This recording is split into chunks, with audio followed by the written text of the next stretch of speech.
வீட்டில் தன்னிடமும் அம்மாவிடமும் கூட எதுவுமே சொல்லாமல் கண்ணீரை சிந்தியபடி அவசரமாய் வீட்டை விட்டு வெளியில் போன சக்தியை தொடர்ந்து தானும் சென்றாள் சாந்தி. கையிலிருந்த வாட்சில் நேரத்தை பார்த்தபடியே, அண்ணா கொஞ்சம் வேகமா போங்கண்ணா. 4வது முறையாக ஆட்டோ டிரைவரிடம் சொன்னாள் சக்தி. ஓட்டிட்டு தாம்மா இருக்க. இதென்ன பிளைட்டா ஏறி உட்கார்ந்த உடனே சென்ட்ரல்ல இறக்கி விடுறதுக்கு? இந்த டிராபிக்ல வண்டி ஓட்டுறதே பெரிய ரோதனை. இதுல உன்னோட ரோதனை வேற.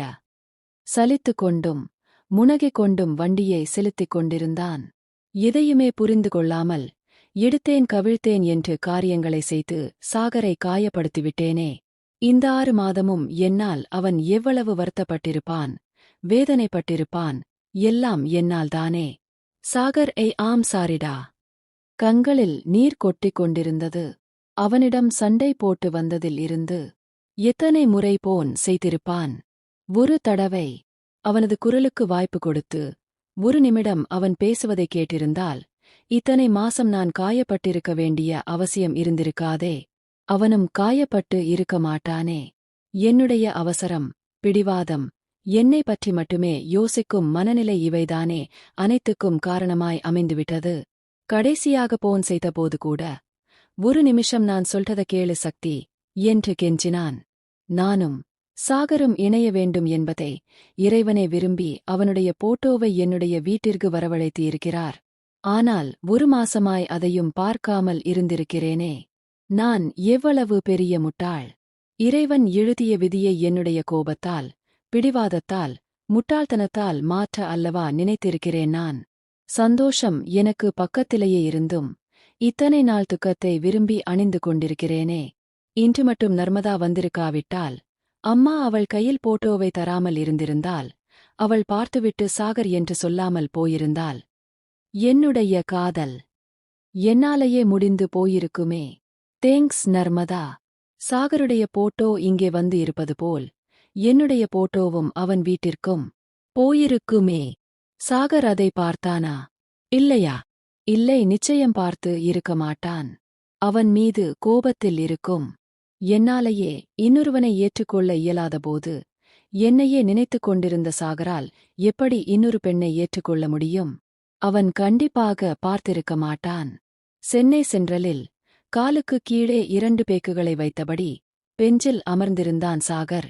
எதையோ விட்டு போகும் உணர்வு, முகம் முழுக்க வெறுமை, கண்களில் கண்ணீருடன் ததும்பிய காதல், இவைகளுடன் தன் கையில் அணிந்திருந்த 2 மோதிரங்களையும் உற்று பார்த்தபடியே அமர்ந்திருந்தான். எத்தனை நாட்கள் சக்திக்காக இந்த சென்ட்ரல் ஸ்டேஷனில் உட்கார்ந்து அவளிடம் காதலை சொல்வதற்காக, அந்த தைரியத்தை வரவழைப்பதற்காக ரிகர்ச்சலை செய்திருப்பான்.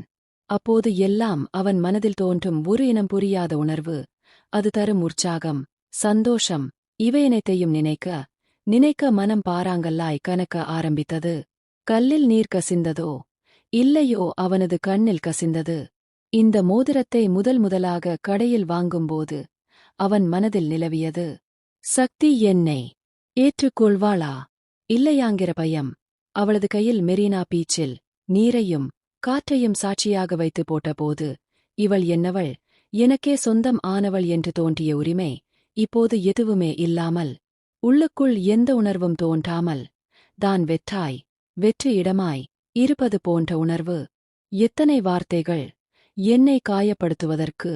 எவ்வளவு கெஞ்சியும் ஒரு வாய்ப்பை தராமல் போய்விட்டாளே எனக்காக, அவள் மேல் உண்டான காதலுக்காக, உண்மையான காதலுக்காக.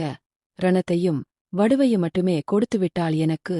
முடிந்ததை நினைத்து கண்ணீர் விட்டவன் இதுபோதும் என்று உணர்ந்தது போல் ஒரு கைக்குள் இன்னொரு கையை கோர்த்து கண்களை மூடியபடி தலையை சாய்த்தான் கைகளின் மேல். ஏம்மா, சென்ட்ரல் வந்துடுச்சு. ஏம்மா, இறங்கும்மா. சீக்கிரம் போ. சீக்கிரம் போங்கிறது.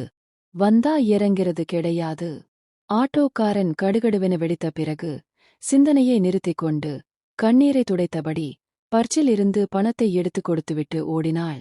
அங்கே நடந்து கொண்டிருந்தவர்களில் 3/4 வாசிப்பேரையாவது இடித்திருப்பாள். இவரிடமும் மன்னிப்பு கேட்க நேரம் இல்லாததால் அவசரமாக ஓடிக்கொண்டிருந்தாள். அனைவர் இடமும் ஏச்சு வாங்கியபடி மூச்சு வாங்க ஓடி வந்தவள் என்ட்ரன்ஸில் ட்ரெயின் டைம் டிஸ்பிளே முன்னால் வந்து நின்றாள். டெல்லி ட்ரெயினுக்கான பிளாட்பார்ம் நம்பரை நோக்கினாள். பிளாட்பார்ம் 8லிருந்து இரயில் புறப்பட தயாராயிருக்கிறது என்ற அறிவிப்பு கேட்டு மீண்டும் ஓடத் தொடங்கினாள்.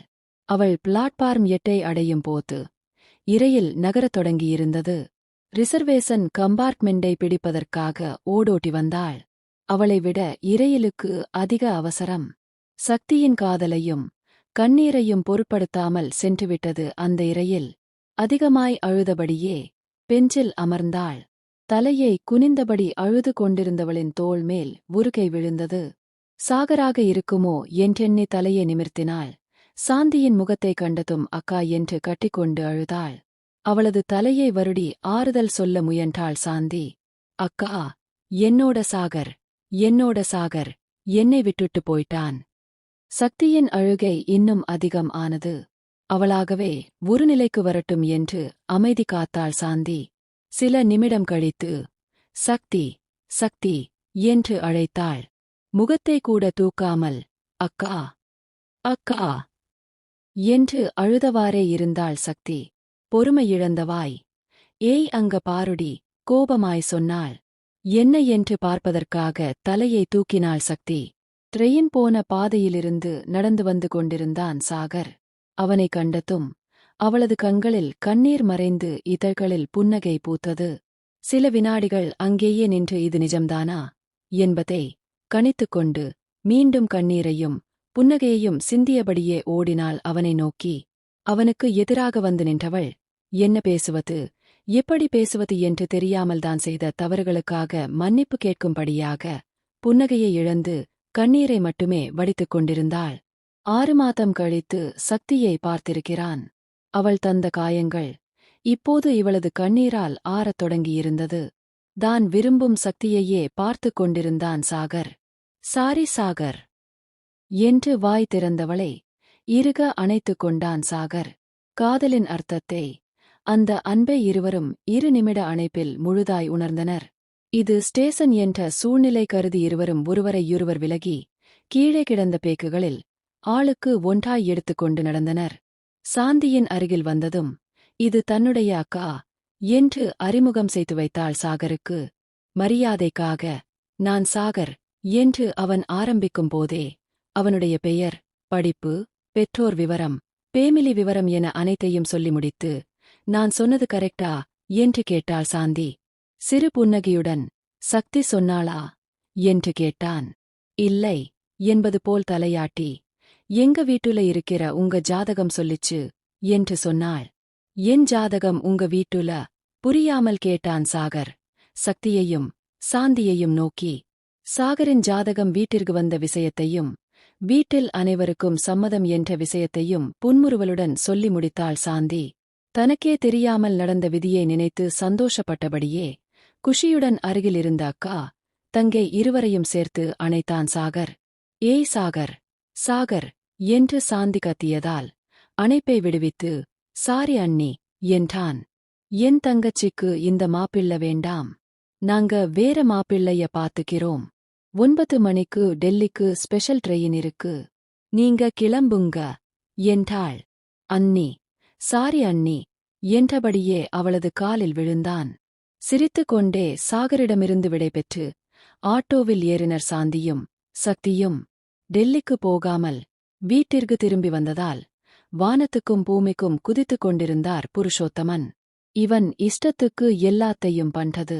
காலேஜ் முடிச்சவுடனே டெல்லிக்கு போடானா, பெங்களூர் தா போவேன்னு நின்னா, பொண்ணு பார்த்து இருக்கோம் நல்ல இடம், கல்யாணம் பண்ணிக்கன்னு சொன்னா, நான் டெல்லி வேலைக்கே போறேன்னு சொன்னா, இப்ப டெல்லிக்கும் போகல. என்ன செய்ய போறானாமா உன்னோட சீமபுத்திரன்? அமைதியாக மகனை பார்த்தாள் மோகனா. நீங்க பார்த்த பொண்ணையே கல்யாணம் பண்ணிக்குறேன் அமைதியாய் சொன்னான் சாகர். உன் இஷ்டத்துக்கு வேண்டான்னு சொல்லுவா, மறுபடியும் கனவு கண்ட மாதிரி வேணும்னு சொல்லுவா, வேற இடம் பாத்துக்கோங்கன்னு அவங்ககிட்ட சொல்லியாச்சு. இப்படிடா மறுபடியும் பேச முடியும்? என்ன பண்ணி தொலைக்கிறது? பெத்த பாவத்துக்காக கல்யாணத்தை செஞ்சு வைக்கிறேன். மோகனா, இவனோட ஜாதகத்தை 4-5 ஜெராக்ஸ் போட்டு வை, புரோக்கர்கிட்ட கொண்டு போய் குடுக்கிறேன். வேற ஏதாவது அமையுதான்னு பார்க்கலாம் சொல்லிவிட்டு தன்னுடைய அறைக்கு போனார். வேற ஏதாவதா? ஐயையோ, முதலுக்கே மோசமாயிடும் போலிருக்கே டோட். உள்ளுக்குள்ளேயே எண்ணிக்கொண்டு தன் தாயின் பின்னால் போனான். என்ன பண்ணலாம்? எப்படி சக்தியையே பார்ப்பதற்கு இவர்களை சம்மதிக்க வைப்பது என்று யோசித்தவன் மோகனாவிடம்தான் சக்தியை காதலிக்கும் விஷயத்தை சொல்லிவிடலாம் என்ற முடிவுக்கு வந்தான். அம்மா அம்மா இழுத்துக் கொண்டே இருந்தான். என்ன சாகர்? சலித்தவளாய் கேட்டாள். உன்கிட்ட ஒரு விஷயம் சொல்லணும். அதிர்ச்சி ஆயிடாதம்மா. ஒரு பொண்ண காதலிக்கிறேன். சாகர் சொல்லி முடித்ததும் என்னது காதலா? வாயை பிளந்தாள் மோகனா. மோகனாவின் வாயை பொத்தியபடி சும்மா கத்தாதம்மா என்றான். பெயரெந்தவளாய் அவனையே பார்த்து கொண்டிருந்தாள். அந்த பொண்ணு வேற யாருமில்ல, நீங்க எனக்கு பார்த்த சக்திதா என்று சாகர் சொன்னதுமே சக்தியா என்று சந்தோஷமாகவும் ஆச்சரியமாகவும் கேட்டாள். அப்படினா ஏண்டா முதல்ல வேண்டாம்னு சொன்ன? தப்பு பண்ணிட்டம்மா. போட்டோவ பார்க்காம விட்டுட்டேன். இன்னைக்கு சக்தியும் அவங்க அக்காவும் சொல்லிதா எனக்கு விஷயமே தெரியும். அதனாலதா டெல்லிக்கு போகல. அம்மா அப்பாகிட்ட சக்தியவே பார்க்க சொல்லுமா. அவரு வேற பொண்ண பாத்துட போறாரு. பரிதாபமாய் பேசினான் சாகர். அவனது முகபாவனையை பார்த்து சிரித்தபடியே நீயே வேண்டான்னு சொன்னாலும் உங்கப்பா சக்தியை விடமாட்டாரு. ஏன்னா உங்க அப்பாவுக்கு அந்த இடம் அந்தளவு பிடிச்சிருக்கு என்று சொன்னாள். இதை கேட்டு மனம் மகிழ்ந்தபடியே ஆனா அப்பா வேற இடத்த பார்க்கலாம்னு சொன்னார் இல்லம்மா என்றான். நீ இந்த இடத்துக்கு ஓகே சொல்லிட்டல்ல, அதனால சும்மா கோபத்துல இருக்கிற மாதிரி ஆக்ட் பண்ணிட்டு போறாரு. நான் பாத்துக்கிறேன் விடு. உன்னோட பொண்டாட்டி சக்திதா. பயப்படாம போய் படு. தேங்க்ஸ்மா. கட்டிப்பிடித்து கன்னத்தில் முத்தமிட்டான். அம்மா அம்மா சக்தியோட போட்டோ வழிந்தபடியே கேட்டான். சாகரை பார்த்து சிரித்தபடியே உன்னோட ரூம்ல டிவி ஸ்டேண்டுல இருக்கு என்று சொன்னாள். ஐ லவ் மை மாம் சொல்லிவிட்டு விரைந்தான் தன்னுடைய அறைக்கு. போட்டோவை எடுத்து ரசித்து பார்த்தபடியே கட்டிலில் விழுந்தான். செல்போனை எடுத்து சக்திக்கு டயல் செய்தான். மறுமுனையில் சக்தியும் இவனது போட்டோவை ரசித்தபடியே பேசிக் கொண்டிருந்தாள். இவர்கள் மனத்தில் இருந்த காதல் இப்போது மணவரை வரை வரப்போகிறது. இவர்களுடைய முயற்சி இல்லாமலே காதல் விதையை இவர்கள் விதைக்கும் போது கடவுள் கல்யாண விதையை விதைத்துவிட்டான் போலும். இரு மனங்களின் கூடலுடன் திருமணத்தில் இரு குடும்பங்களும் கூட போகின்றன. சாகருக்காக மோகனா தன் கணவனிடம் பரிந்து பேசியதாலும் சக்திக்காக சாந்தி வீட்டில் பேசியதாலும் இரண்டு பெரியவர்களும் தொலைபேசியில் பேசி முடித்து அடுத்த வாரமே நிச்சயதார்த்தம் என முடிவு செய்யப்பட்டது. இதோ நிச்சயதார்த்தத்திற்காக அனைவரும் கூடி உள்ளனர். சக்தி ஏனோ சாகரை என்றுதான் முதன்முறையாக பார்ப்பவள் போல் வெட்கப்பட்டாள். சாகரும் மணப்பெண்ணை ஏறெடுத்து கூட பார்க்காமல் அப்பா அம்மா நீங்க 2 பேரும் பார்த்தாலே போதும் என்று அநியாயத்திற்கு அண்டர்பல்ட்டி அடித்தான். திருமண தேதி, நாள், நேரம், மண்டபம், சாங்கிய சம்பிரதாயங்கள் அனைத்தும் முடிவு செய்யப்பட்டது. சாகரின் சக்தியின் காதல் மட்டும் வெளியில் வரவேயில்லை. புருஷோத்தமன் ஆனந்த வெள்ளத்தில் மிதந்து கொண்டிருந்தார். தான் பார்த்து முடித்த பெண்ணை சாகர் மணக்கப் போகிறான் என்பதால் ஒரு மகனின் செயலால் உடைந்து போன மனதை, கலைந்து போன கனவை இவன் மூலம் நிஜமாக்கி நினைவாக்கிக் கொண்டிருக்கிறார். சாகரின் திருமணத்தை கோலாகலமாக நடத்த எண்ணிதான் பழகிய அனைவருக்கும் பத்திரிகையை கொடுத்தார். சக்தியின் வீட்டிலும் இதே அளவு உற்சாகம் கரை புரண்டு ஓடிக்கொண்டுதான் இருந்தது. மகாலிங்கமும் லக்ஷ்மணனும் ரெக்கை கட்டாத குறையாக பறந்து கொண்டிருந்தனர் கல்யாண வேலைகளில். சித்ராவும் சாந்தியும் சக்தியை கூட்டிக் கொண்டு சென்னையிலுள்ள அனைத்து நகைக்கடை, ஜவுளிக்கடைகளுக்கும் விஜயம் செய்தனர். அனைவரின் கவனத்தையும் சந்தோஷத்தையும் சிரத்தையையும் தன்னுள் வைத்துக் கொண்டிருந்த அந்த கல்யாண தேதியும் வந்தது. நெய்ட் ரிசப்ஷனில் தேவலோக கன்னிகையாய் ஒப்பனைகளில் ஜொலித்தாள் சக்தி. அழகுக்கு எதுக்கு மேக்கப் என்பது போல் சாதாரணமாய் அனைவரையும் கொள்ளை கொள்ளும் அழகுடன் ஆளை கொல்லும் புன்னகையுடன் இருந்தான் சாகர். சாகர் சக்தி திருமணத்திற்கு இளம் தம்பதியாய் வந்திருந்தனர் கௌசிக், நர்மதா. சாகரின் அருகில் சென்றவன், டே இதுல மேரேஜ்னு உங்கப்பாவுக்கு தெரியுமா என்று கேட்டான் கௌசிக்.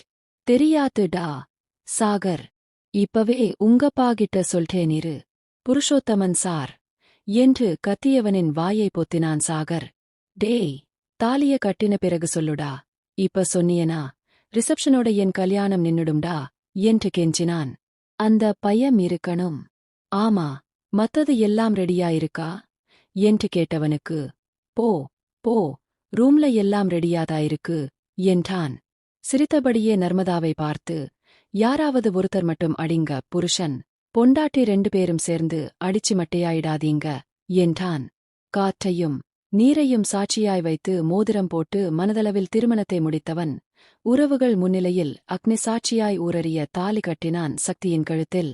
குடும்ப போட்டோவுக்காக அனைவரும் நின்று கொண்டிருக்க, இதுதான் சமயம் என்று அறிந்து, எப்படியோ கொழுந்தனாரே, நீங்க காதலிச்ச பொண்ணையே கல்யாணம் பண்ணிட்டீங்க, கங்கிராட்ஸ் என்று கைகொடுத்தாள் சாந்தி. புருஷோத்தமனின் கண்கள் அகலமாய் விரிந்தது. அப்பா, என்னை மன்னிச்சிடுங்க அப்பா. சாஷ்டாங்கமாய் காலில் விழுந்தான் சாகர். 2 வினாடி நிதானத்துக்குப் பின் அவனை தூக்கிவிட்டவர், நீ கில்லாடிதாண்டா, நினைச்சத சாதிச்சிட்ட, நான் பார்த்த பொண்ணதானே நீ காதலிச்சிருக்க, ரொம்ப சந்தோஷம் என்று சொன்னார் புருஷோத்தமன்.